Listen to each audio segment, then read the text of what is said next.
quantum leaders, the reformer, applying the first principle of quantum consciousness, oscillation between strong and weak forces.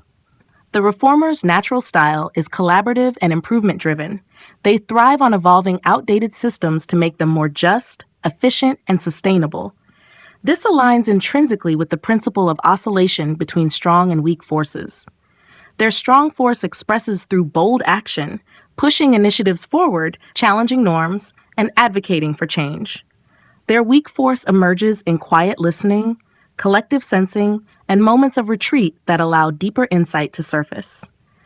Their transformational power lies in their ability to swing between visionary assertion and subtle, responsive adaptation. With a motivation direction of towards, the reformer is inspired by what could be. They are naturally inclined to move in the direction of progress and betterment. The strong force shows up in their courage to take initiative and lead reformative projects. But if they do not pause to let the weak force speak, taking stock of emotional resistance, unseen systemic inertia, or subtle social dynamics, they risk pushing reform before the system is ready. True change happens when assertive drive oscillates with sensitive timing. Their attention focus on others ensures that their efforts are community-centered. The strong force empowers them to represent the needs of groups, to advocate forcefully on behalf of those unheard. The weak force, however, reminds them that not all transformation is loud. Sometimes, gentle presence, deep empathy, and allowing space for others to process is more impactful. Reformers must oscillate between leading the charge and holding space for the system to self-adjust. With an external frame of reference, they are influenced by feedback and collective response. In the strong mode, they may act decisively based on urgent feedback. But the weak force allows them to pause before reacting, to sense what lies beneath the surface of opinion or resistance. This balance lets them integrate real-time input without becoming reactive. Listening and discernment become equal partners to action and drive. An operational style of options means they stay flexible. The strong force here enables them to try multiple paths toward reform, pilot programs, parallel solutions, strategic pivots. The weak force shows up in restraint, knowing when not to act or when to hold ambiguity. By oscillating between experimentation and patience, reformers avoid premature intervention and instead allow change to organically root.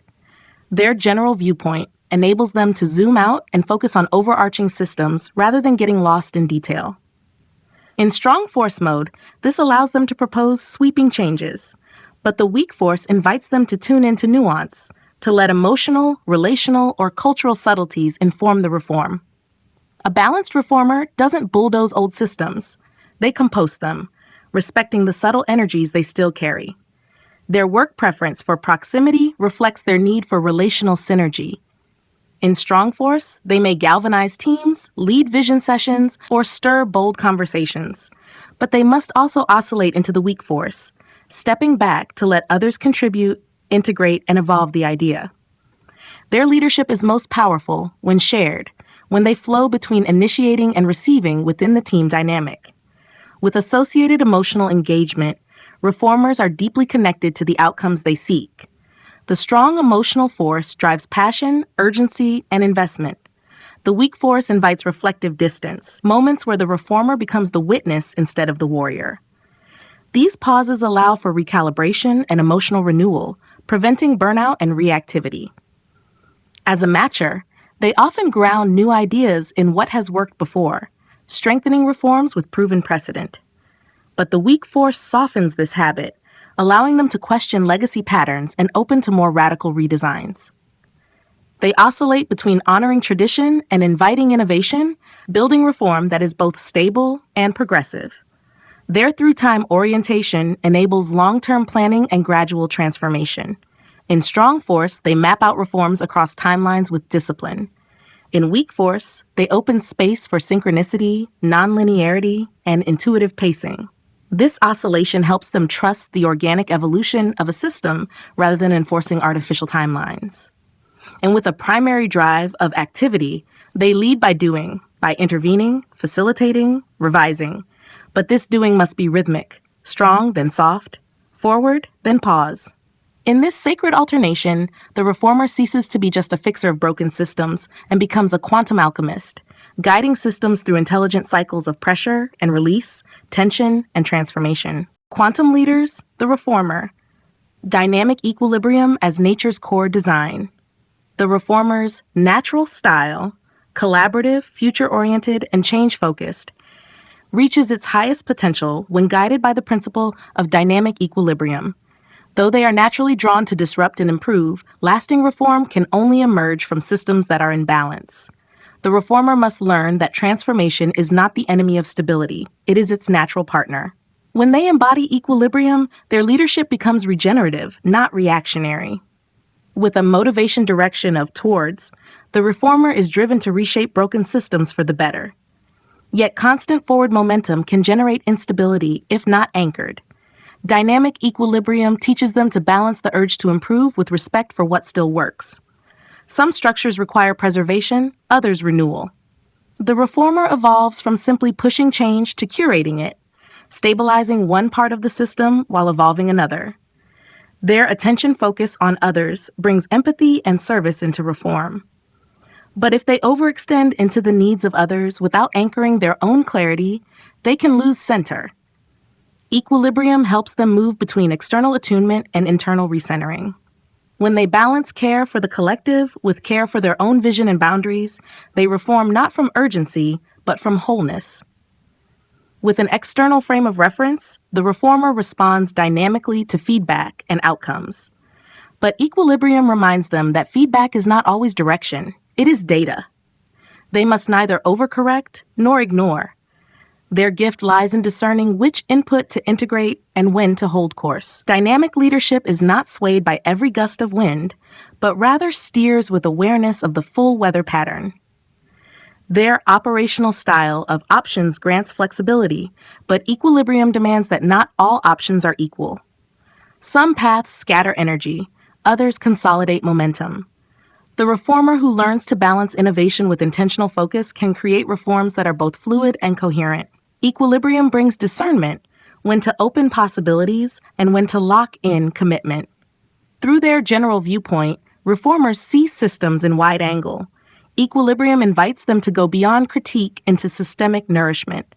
They ask not only what is broken, but what is misaligned or underfed.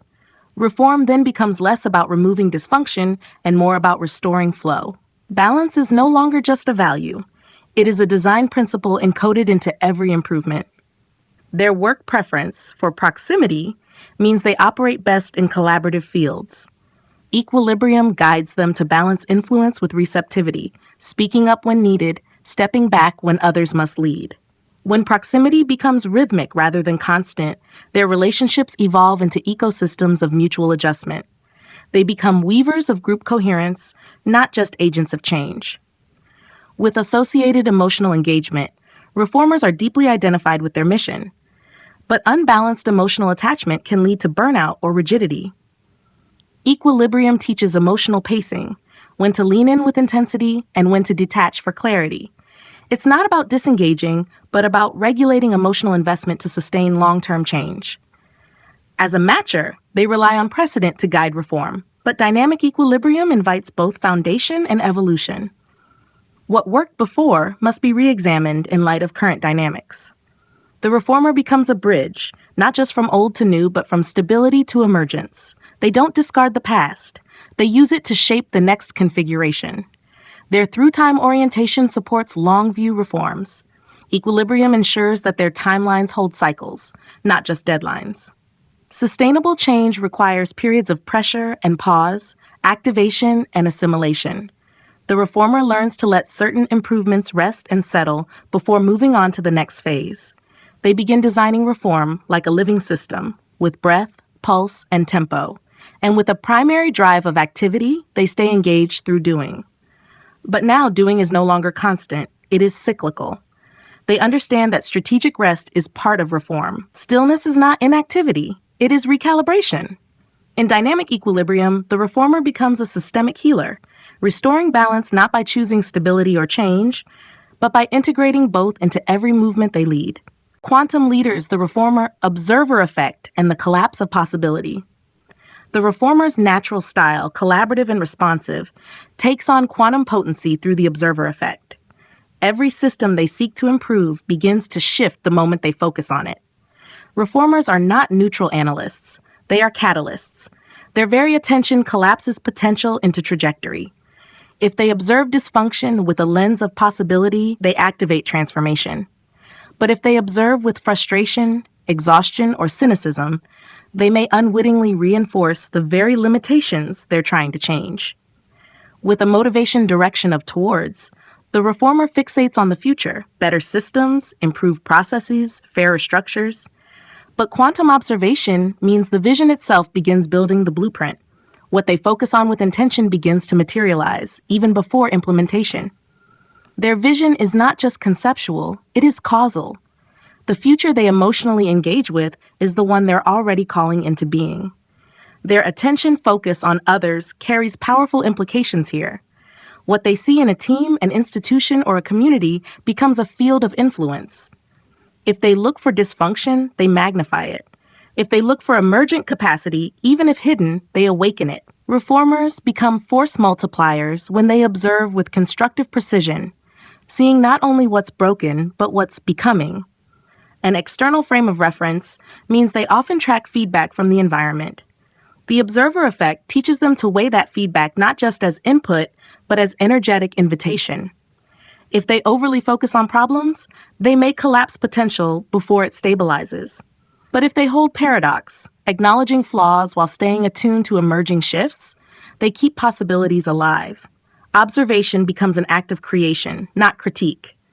Their operational style of options means they see multiple pathways forward, but every path they observe, and especially the one they emotionally invest in, gains quantum momentum. The observer effect reminds them to hold exploratory options lightly until commitment is necessary. Premature fixation can collapse better solutions.